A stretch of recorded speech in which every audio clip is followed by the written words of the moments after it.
네, 자, 문재인 대통령 3박 4일 방중 일정이 오늘 모두 마무리가 됐는데 이 돌발적 상황과 논란이 많았습니다. 외교 성과를 두고도 지금 상반된 평가가 나오는데 정치부 김정우 기자와 함께 자세히 좀 짚어보도록 하겠습니다. 안녕하세요. 자, 먼저 핵심 현안부터 살펴보죠. 북핵 문제와 사드, 이거에 대한 평가는 어떻습니까? 성과. 예, 우선 그 북한 문제에 대해선 어제 한중 정상회담에서 이제 4대 원칙 합의가 나왔습니다. 그 전쟁 불용, 한반도 비핵화, 평화적 해결 등등이 있는데요. 뭐 나름의 의미는 있겠습니다만 중국이 기존에 해온 주장에서 크게 달라지지는 않았다는 그런 평가가 나오고 있습니다. 그리고 양 정상이 이제 북한 도발 중단을 촉구했고요. 핵미사일 개발을 심각한 위협으로 규정은 했습니다만 추가적인 대북 제재 방안은 이제 없었습니다. 사드 문제와 관련해서는 이제 권력 서열 3위인 장더장 위원장이 단계적 처리에 의견을 같이 했다고 했죠. 그렇죠. 그 의미가 뭔지를 두고 우리와 중국 간에 이제 미묘한 해수차가 나오는데 우리가 바라던 대로 중국이 사드를 완전히 봉합한 건 아니라는 그런 분석이 나오고 있습니다. 그렇지만 이제 경제적인 면에서는 사드로 인한 경제 제재가 해제되고 이제 강화되는 경제가 활성화되는 이런 쪽에는 합의가 좀 있었죠. 네, 그렇습니다. 성과로 보이는데요. 정상회담에서 일단 시진핑 주석이 산불 관련 언급을 하지 않았고요. 그리고 이제 리커창 총리가 사드 경제보복 철회를 공식화했다는 게 눈에 띕니다. 무엇보다 방금 말씀하신 대로 양국 간 경제 교류를 대폭 늘리고요. 한중 FTA 후속 협상도 개시하는 등 경제 성과를 거뒀습니다. 현직 대통령으로서는 최초로 충칭 임정청사에 방문한 것도 의미가 있어 보입니다.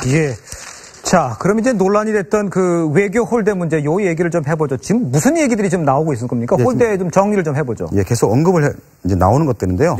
출발 전부터 보면 이제 공동 기자회견이나 공동 성명이 없다고 해서 그때부터 말이 나오기 시작했죠. 그랬었죠. 그리고 공항에 도착하니까 차관 복급이 나와서 영접을 나와서 이제 격이 떨어진다 이런 지적이 나왔고요. 그리고 방중 기간 10끼 중에서 2끼만 중국 지도부와 식사를 해서 이른바 혼밥 논란도 거셌습니다. 그렇죠. 국빈 만찬도 비공개로 했다가 하루 뒤에 사진 일부를 공개한 것도 상당히 이례적이었고요. 중국 왕이 부장이 문 대통령과 악수를 하면서 팔을 툭 친 것도 결례 논란을 낳았습니다. 그리고 마지막으로 기자 폭행 사건은 이런저런 홀대 논란에 이제 기름을 끼얹은 꼴이 됐는데요. 그렇죠. 다만 청와대는 이제 영접에 있어서는 실질적으로는 차관급 이사라고 했고요. 식사에 대해서는 실용주의 외교라고 이제 반박을 했습니다. 왕이 부장의 태도는 결례가 아니라 친근감의 표시다 이렇게 말을 했습니다. 자, 이런 외교 논란이 있다 보니까 강경화 외교장관이 놨던 그 외교부에서 너무 급하게 추진한 거 아니냐 이런 논란이 있었어요. 거기에 대해서는 어떻게 나왔습니까? 저희도 이렇게 외교부 주변 인사들이나 전문가들한테 쭉 물어봤는데요.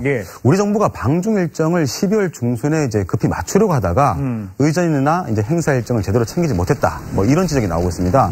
특히 중국 난징 대학살 80년에 문 대통령이 도착을 하다 보니까 그러니까 바로 시진핑 주석과도 이제 만나지 못했고요. 그러니까요. 국빈 방문을 좀 더 만약에 여유 있게 준비를 했다면 아까 말씀드린 그런 홀대 논란 자체가 상당히 적었을 거란 그런 얘기도 나오고 있습니다.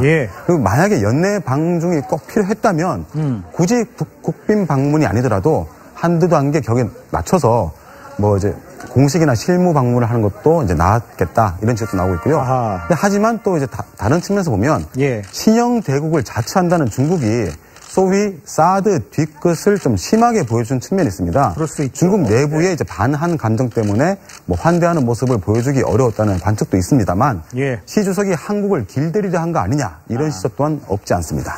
그렇군요. 지금까지 정치부 김정우 기자였습니다. 수고했습니다.